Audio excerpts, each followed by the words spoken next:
Estudo do Apocalipse. Vamos agora, então, partir para o capítulo 10 de Apocalipse. Capítulo 10 já muda de figura, porque nele não é a sétima trombeta, o que normalmente seria. No capítulo 10 nós temos assim um intervalo. Vamos ver o que acontece nesse intervalo entre a sexta e a sétima trombetas. Vamos ver aqui, capítulo 10. Vi outro anjo forte descendo do céu, envolto numa nuvem, com um arco-íris por cima de sua cabeça, o rosto como o sol e as pernas como colunas de fogo, tendo na mão um livrinho aberto. Muito bem. Quem é essa pessoa? Quem é esse anjo forte que desce do céu? Esse anjo forte que desce do céu é Jesus. Esse anjo é justamente o Senhor Jesus, que tem o arco-íris por cima da sua cabeça. O arco-íris foi o sinal usado entre Deus e Noé. Logo que Noé saiu da arca, ele viu o arco-íris no céu e Deus jurou que não iria destruir mais a terra por meio das águas. E ali houve uma aliança entre Deus e Noé.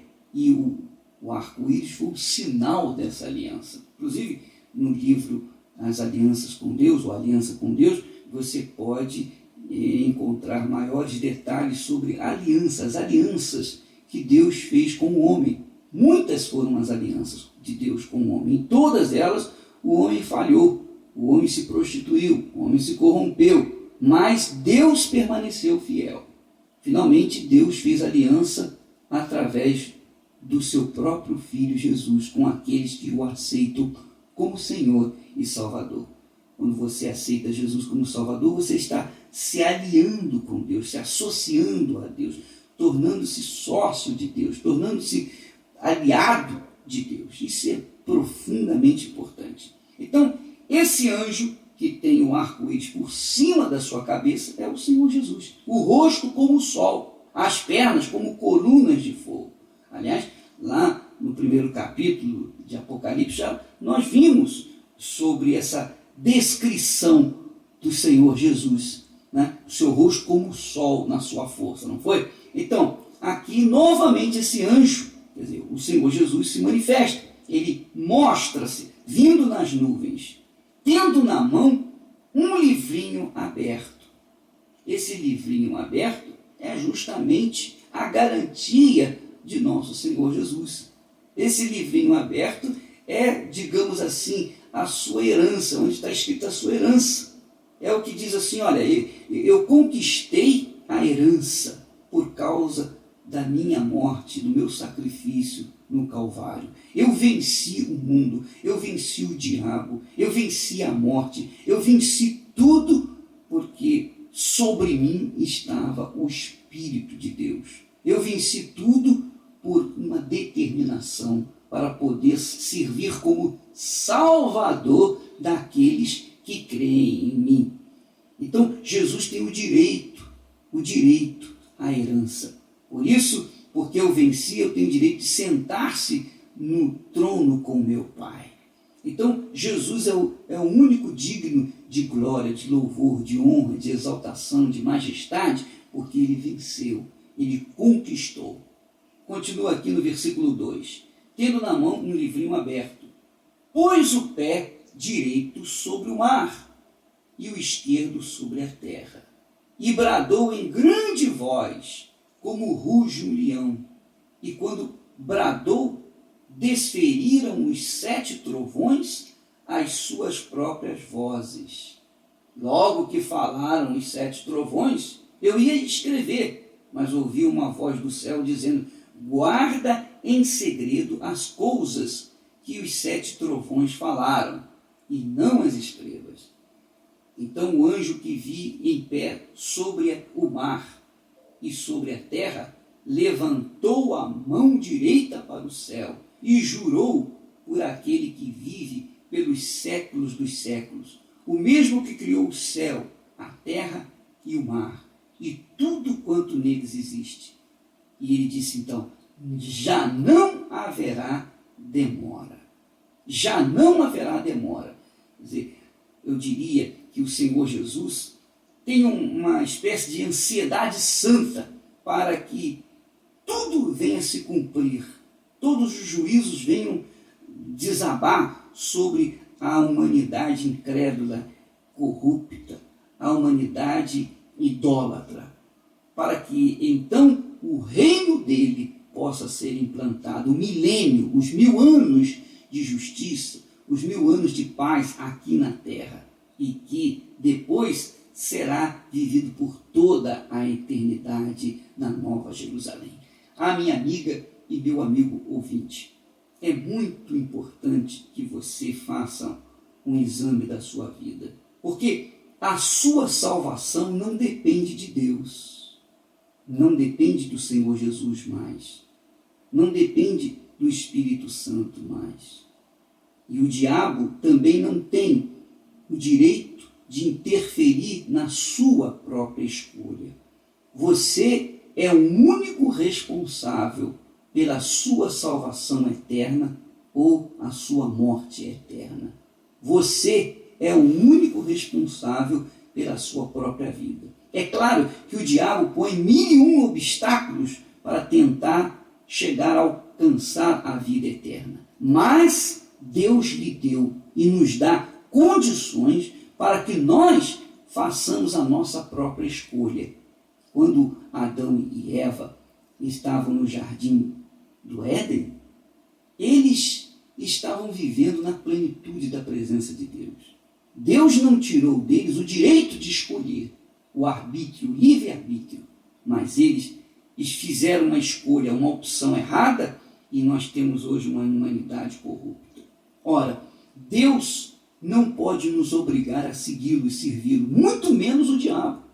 Então, nós temos o direito de escolher o que nós queremos para a nossa vida. Você tem o direito de escolher. Você é inteligente, você conhece, você sabe da verdade e somente você pode decidir por si próprio. Se você segue o caminho de Deus, o caminho da salvação, o caminho do Senhor Jesus, ou então você segue o caminho do inferno. Você que vai escolher. Esse negócio de dizer, o diabo, poxa, eu tenho sido oprimido. Olha, o diabo oprime, o diabo faz o diabo mesmo na vida das pessoas. Mas ele não pode obrigar ninguém a segui-lo. Assim como Deus também não pode obrigar ninguém a segui-lo. Quer dizer, cada um de nós tem o seu próprio livre-arbítrio, o seu direito de escolha. Esse negócio de colocar a culpa no diabo por causa dos nossos fracassos, isso não tem muito fundamento. O diabo faz a parte dele, o trabalho dele, que é tentar destruir a pessoa. Ele veio para roubar, matar e destruir. E Jesus disse, eu vim para que tenham vida e tenham em abundância. Mas quem faz a escolha? Quem faz a escolha é a própria pessoa. Cada um tem que escolher por si próprio. Não é você que escolhe o seu casamento? Não é você? Então, a partir do momento que você escolhe, quem pode impedi-lo de se casar? Não é verdade? Então, assim também é a sua vida eterna ou a morte eterna. Você tem o direito de escolher aquilo que você quer, de determinar o seu futuro, a sua vida eterna ou a morte eterna. O Senhor Jesus veio a esse mundo e fez a parte dele. O Espírito Santo tem feito a parte dele. Ele tem convencido, ele tem falado através dos seus servos, através da sua palavra. Ele tem falado. Agora, quem toma a decisão é a própria pessoa. Você que tem que tomar a decisão por si mesmo. Você não pode se deixar influenciar por quem quer que seja, porque você é o responsável, único e exclusivo pela sua vida ou pela sua morte. Estudo do Apocalipse. Vamos agora verificar esse 10º capítulo, como é que ele procede. Então nós falamos que esse outro anjo que desce do céu é o Senhor Jesus. Nós queremos ser o Senhor Jesus. E no versículo 3 diz assim, e bradou em grande voz, como ruge um leão. Jesus é chamado leão da tribo de Judá. você sabe, o leão na selva é o rei. E quando ele ruge, os animais temem e tremem. E quando há esse rugir, né, como de leão do Senhor, isso é ou anuncia o juízo de Deus, ou os juízos de Deus. Então ele diz assim: quando brandou, desferiram os 7 trovões as suas próprias vozes. E logo que falaram os 7 trovões, eu ia escrever. Mas ouvi uma voz do céu dizendo: guarda em segredo as coisas que os 7 trovões falaram, e não as escrevas. Quer dizer, é um mistério de Deus que nós não sabemos, nós não conhecemos. Então, o anjo que vi em pé sobre o mar e sobre a terra, que é esse mar e que é essa terra? O mar são as nações e a terra é Israel, representa o povo de Israel. O mar representa as nações e a terra o povo de Israel. Então, o anjo colocou um pé sobre o mar e sobre a terra, levantou a mão direita para o céu e jurou por aquele que vive pelos séculos dos séculos, o mesmo que criou o céu, a terra e o mar e tudo quanto neles existe. Já não haverá demora. Quer dizer, Jesus determinando que não haverá mais demora. Mas, nos dias da voz do 7º anjo, quando ele estiver para tocar a trombeta, então está falando aqui da 7ª trombeta, não é? Quando acontecer a 7ª trombeta, cumprir-se-á então o mistério de Deus, segundo ele anunciou aos seus servos, os profetas. A voz que ouvi, continua João falando, a voz que ouvi vinda do céu estava de novo falando comigo e dizendo: vai e toma o livro que se acha aberto na mão do anjo em pé sobre o mar e sobre a terra. Esse livro é justamente o livro selado com 7 selos. Ele é a garantia, né, da herança de nosso Senhor.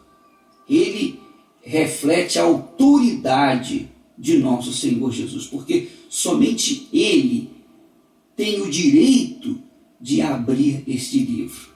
Sabe, o Senhor Jesus, minha amiga, meu amigo ouvinte, no seu nascimento, ele teve que ser colocado sob a lei, para que então pudesse ser o nosso Salvador. Era uma necessidade divina que ele cumprisse toda a justiça, como ele mesmo afirmou por ocasião do seu batismo. João Batista disse para ele: eu que tenho que ser batizado por ti. E Jesus então disse: não, vamos cumprir toda a justiça. Então todas as vitórias que o Senhor Jesus alcançou, todo o seu louvor que ele recebeu, são baseados na sua obra mediadora e na realização de tudo aquilo que a lei de Deus exigia e exige. Ele, o Senhor Jesus, é o cumprimento da lei. Ele não poderia ter ressuscitado dos mortos, não poderia ter subido ao céu, nem poderia ter se assentado à direita do Pai, nem mesmo ele poderia ter dado o perdão de pecados aos homens se não tivesse realmente morrido ou expiado lá no Calvário os pecados de todo mundo. Quer dizer, Jesus, quando morreu na cruz, ele morreu em resgate de todos os seres humanos, passado, presente e futuro. Então, a pessoa que vive na destruição, vive na prostituição, vive no erro, vive no pecado, a pessoa que é escrava do diabo, a pessoa que está possessa, a pessoa é, como se diz, é ímpia, a pessoa é incrédula, a pessoa é idólatra, a pessoa é tudo de ruim que existe na face da terra. Essa pessoa pode estar certa que Jesus morreu por ela. Você talvez que está me ouvindo nesse momento, que diz assim: para mim não tem mais jeito. Não tem sim, Jesus morreu por você. Ele pagou com o próprio sangue dele o seu pecado. Mas então por que eu vivo assim, uma vida tão desgraçada? É porque você ainda não aceitou o fato dele ter morrido por você, dele ter pago essa dívida que você tinha para com Deus. Então, você, quando aceita Jesus, quando nós falamos aceita o Senhor Jesus como seu Senhor e Salvador, é justamente porque a pessoa, quando aceita Jesus, ela está dizendo assim, olha, eu não tenho condições de pagar, mas o Senhor Jesus, o meu Senhor, que eu aceito agora, pagou toda a minha dívida. Então, o simples fato, a fé que a pessoa tem de que Jesus pagou com o seu próprio sangue as suas dívidas para com Deus, já é suficiente para que ela seja salva. É claro, é óbvio que essa aceitação certamente segue-se a uma obediência à palavra de Deus. A pessoa tem que manter-se obediente à palavra de Deus. Não adianta você, bom, eu pequei, eu fiz tudo de ruim, aceitei Jesus como meu Salvador, Ele pagou os meus pecados, pagou tudo para mim, eu estou livre e amanhã eu vou continuar pecando, fazendo a mesma coisa. Não pode. Então, Ele pagou para que você seja livre definitivamente. Quer dizer, o sangue do Senhor Jesus, o sangue de Jesus, tem o poder curativo, libertador da sua alma, do seu ser, tem o poder de perdoar você. Então, através da completa obediência do Senhor Jesus, à lei, à palavra de Deus, ele pôde ser sacrificado no Calvário e assim pôde comprar com o seu próprio sangue todos os que aceitam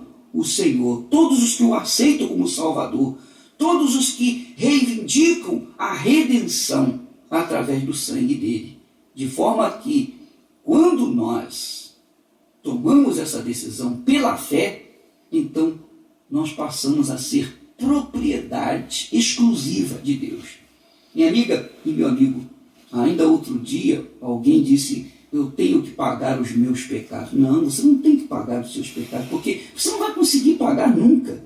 Como é que você vai pagar? É impagável os nossos pecados. Somente alguém que viveu sob a lei e manteve-se correto, sem pecado, foi puro e morreu, é que tem o poder, a autoridade legal de resgatar-nos de todos os pecados, de pagar as nossas dívidas, de pagar pelos nossos pecados.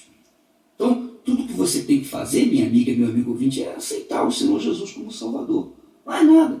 Se aceitou e passa a andar de acordo com a palavra dele, então você é perdoado. Mesmo que você, por exemplo, está me ouvindo aí atrás das grades. De repente você diz assim, poxa, mas será que tem perdão para mim? Tem, e claro que tem. Tem perdão e agora? Ainda que você tenha que pagar pelo que você fez à sociedade, às outras pessoas, mas diante de Deus você fica livre, você fica perdoado. Você se torna um cidadão do reino de Deus, sabe? A maior cadeia não é essa física, não. A maior cadeia, é a prisão espiritual, é a prisão que nos leva ao inferno. Jesus já abriu a sua cadeia e quebrou os grilhões no inferno da morte, do diabo que estava sobre você. O fato de você aceitá-lo é a única coisa que você tem que fazer para que você seja livre.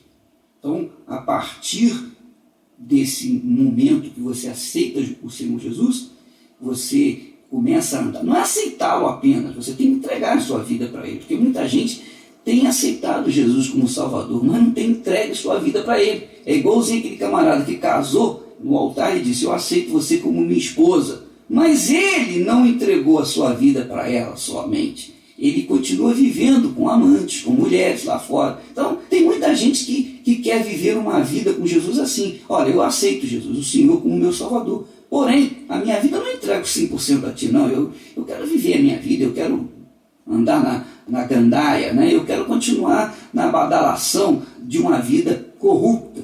Então, esse tipo de gente não pode nunca conquistar a salvação. Mas você que deseja, você que é sincero e deseja se libertar, o Senhor Jesus tem condições de libertá-lo por causa do seu poder, por causa do seu sangue. Ele comprou você, minha amiga e meu amigo, com o seu sangue. Somente depois que o Senhor Jesus foi morto e sacrificou-se pela injustiça, pelos pecados de todos os homens, é que ele foi considerado digno de tomar o livro e abrir os seus selos. Somente depois que ele podia agir como resgatador por todos, é que ele pode hoje salvá-lo. Minha amiga, se está muito difícil o que nós estamos falando, torna-se mais claro, transparente, mais fácil você entender o seguinte: aquele sangue que correu na cruz do Calvário é suficiente para salvá-lo agora, se você quiser. Se você quiser, basta que você diga: eu quero. Tem misericórdia de mim, Senhor. Tem compaixão de mim.